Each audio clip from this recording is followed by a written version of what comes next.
불법 체류 1위 태국은 스스로를 돌아봐라.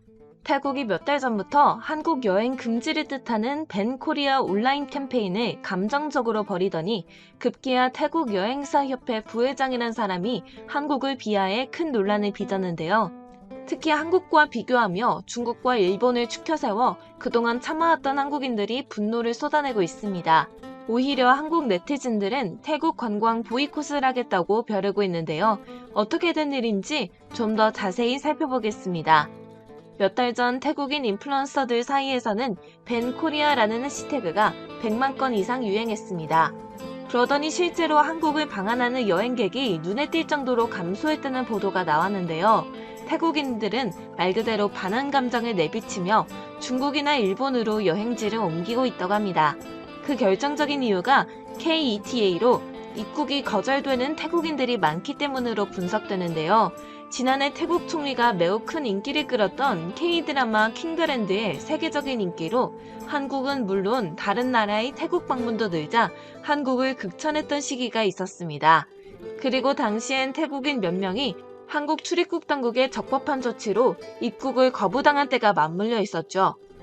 그런데 몇몇 빗나간 생각을 가진 태국 인플루언서들이 SNS로 선동을 하더니 태국 총리의 한국 극찬을 무색하게 할 정도로 비이성적인 움직임을 보였는데요. 급기야 공조직에 책임 있는 태국 여행사협회 부회장이 한국을 비하하면서 일은 더욱 커졌습니다. 한국으로선 태국의 일부 빗나간 네티즌의 치졸한 시비를 상대하기가 못해서 가만히 있었으나 이번엔 제대로 한국인들의 감정을 긁었는데요. TTAA 부회장은 한국 보이콧 운동 이전에는 한국이 태국 3대 인기 여행지 중 하나였지만 이제 그런 시절은 지났으며 태국 관광객들의 신뢰를 회복하려면 최소한 2년은 걸릴 거라고 말했습니다. TTAA 부회장은 한국을 비난한 데 이어 중국과 일본은 더 많은 관광 명소가 있는 것 외에도 태국인들에게 관광이 아닌 비자 면제, 저렴한 물가 등 두 가지의 큰 매력을 제공하고 있다. 여기에 더해 놀라운 전망과 좋은 분위기가 있다고 한국인들의 감정을 상하게 하는 비교 발언까지 서슴지 않았습니다. 다른 부처도 아닌 관광 분야 책임자의 발언이기에 한국인들을 더욱 화나게 하는 상황이 되었는데요. 태국은 코로나 이전까지만 해도 동남아 국가 중 방한 관광객 1위 국가였습니다.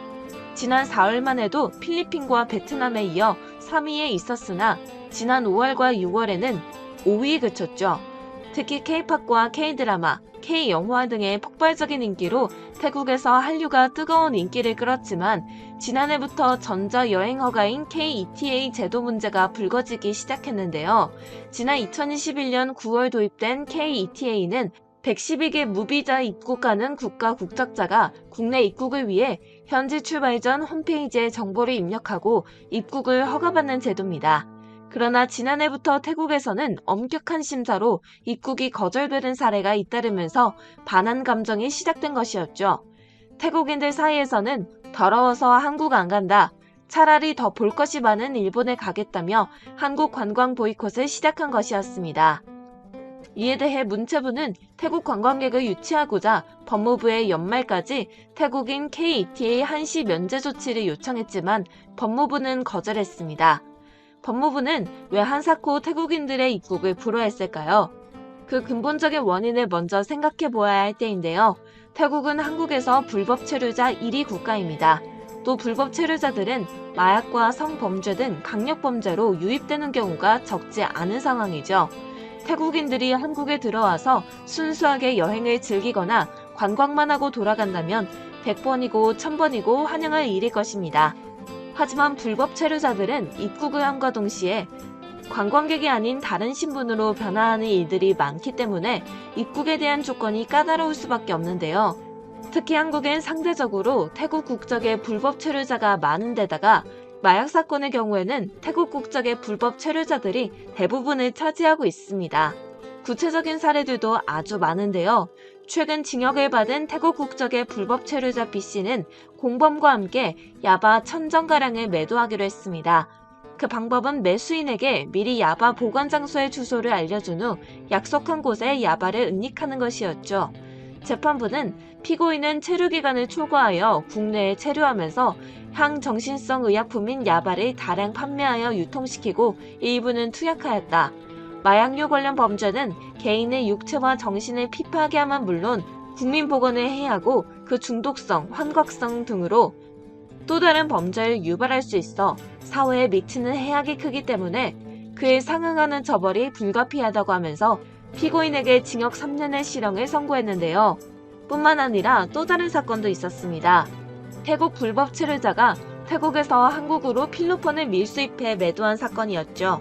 태국인 D씨는 불법 체류자의 신분으로 경제적 이익을 위해 어마어마한 양의 마약을 한국으로 수입했습니다. 결국 태국인 D씨는 징역 6년의 실형이 선고됐는데요. 과거엔 외국인 마약류 범죄 유형이 주로 혼자 투여하는 단순 투약의 형태였습니다. 그러나 요즘에는 대량 마약 밀수로 중범죄화되고 있는데요.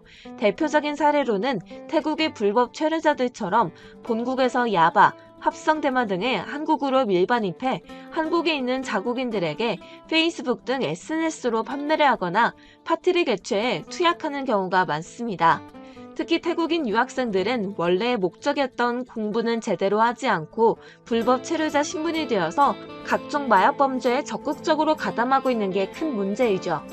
얼마 전엔 남해안 양식장과 어선, 조선소 등에 투입된 태국인 근로자들 사이에서도 마약이 굉장히 광범위하게 유통되고 있다고 전해지는데요. 마약뿐 아니라 다양한 범죄에도 연루되어 있었습니다. 최근엔 정읍에서 음주를 하고 오토바이를 몬 태국인 A씨가 유치장까지 훼손하는 사건이 벌어지기도 했습니다. 경찰 관계자들에 따르면 곧 추방될지도 모른다는 사실이 두려워 유치장을 훼손했던 것 같다고 예측했는데요. 이런 사건 사고들이 끊이지 않는 가운데 태국인들이 한국 관광 보이콧을 하자 한국관광공사가 강하게 이의제기를 하고 나섰습니다. 이에 대해 TTAA는 빠르게 사과의 말을 전했지만 이미 때는 늦은 뒤였습니다. 한국 법무부가 결국 칼을 빼들었기 때문인데요. 법무부는 지금보다 입국 심사를 더욱 강화하겠다는 입장을 보이고 있습니다. 특히 유학생 비자나 방문 비자를 이용한 불법 체류를 예방하기 위해 심사 과정을 더욱 강화하고 불법 체류 가능성이 높은 경우 입국을 거부하거나 체류 기간을 단축하는 등의 조치를 취할 예정이라고 합니다. 또한 한국에서 적발되는 태국 불법 체류자들은 벌금을 내고 추방되며 한국으로의 재입국도 영원히 금지시키는 방안도 추진 중에 있는데요. 이에 대해 한국 네티즌들은 속 시원하다는 반응을 내비치고 있습니다. 이들은 소비에 도움도 안 되고 마약이나 퍼나르기 때문에 한국으로 놀러오지 않는 게 더 좋다며 환영하는 입장입니다. 특히 또 다른 네티즌들은 와봤자 불법 취업하려고 다 튀어서 골치 아프니 굳이 안 와도 된다. 태국은 해외 불법 체류자에 대해선 자성의 목소리가 없나 보다. 남의 나라에 잔뜩 피해만 끼치면서 보이콧이 웬 말이냐. 부끄러운 줄 알아야지. 남 탓하는 게 너무 우습다. 득보다 실이 많은 태국 관광객을 한국이 왜 받아줘야 하는 건지 모르겠다. 자격지심만 많고 관광업이 죽어서 나라 파탄날 지경인 국가에게 말아주고 싶다. 너나 잘하세요.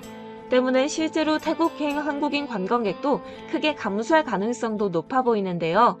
한국인 A씨는 한국인의 태국 관광은 태국인의 한국 관광객보다 훨씬 많고 여행 비용 또한 훨씬 많아서 한국인의 태국 관광 보이콧이 현실화되면 자신들이 잘못했다고 태국 정부와 관광업계가 난리나고 제발 태국으로 와달라고 사정사정할 것이라고 예측하기도 했죠.